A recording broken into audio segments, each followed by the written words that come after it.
I yelled at my neighbor because of his autistic child who was banging on things, and I lost my temper. I completely lost my temper with my neighbors, and I feel awful, not so much because of the outcome, but because I embarrassed myself and reacted that way. My neighbors have an autistic child who is around 10 years old, and who bangs very hard for hours every day.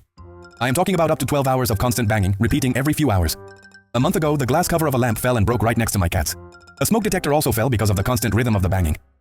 This has been happening for months, since the very first day. While this is happening, the parents often leave and sit outside, smoking in their SUV. I have tried to tolerate it in every possible way, using headphones, tightening the lamps, and securing the smoke detector. Even so, the noise is unbearable. It feels like someone extremely heavy is constantly jumping in place. The entire apartment shakes, and it is hard to describe how intense it is. Today I finally snapped. I am exhausted and reacted after being woken up in a panic. I responded by banging on the ceiling following the same pattern, and I even shouted as the child was using both feet. At that point I went outside and told the parents to come and deal with their child, and that I was not going to put up with this anymore. The child was still upstairs, and the parents had been sitting in the car smoking for quite some time. I did not shout at the child, only at the parents. Immediately afterwards I felt terrible.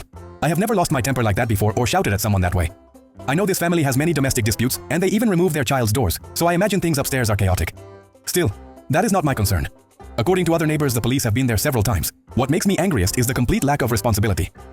The banging stops as soon as the parents return to the apartment. You can hear the lift, the front door slamming, and the noise stops immediately. They go out to smoke and suddenly plaster starts falling from my ceiling. When we finally talked and things calmed down, they said the child has autism and tics. I do not care. I have ADHD, and that is not an excuse to sit in your car instead of teaching coping mechanisms. They also questioned which room it was happening in, when it happens in all of them. They said they have cameras and monitor him when they go out. That is not enough for me. They also told me I should have come to talk to them earlier. That is true, I should have, but with hindsight I already feel like an idiot. I am posting this to vent. I do have empathy for people with disabilities, but this is where I reached my limit. I think I would feel differently if the parents were not constantly getting high in the car, or if I were not ill. They could smoke by the window or outside, like everyone else. Am I the a-hole?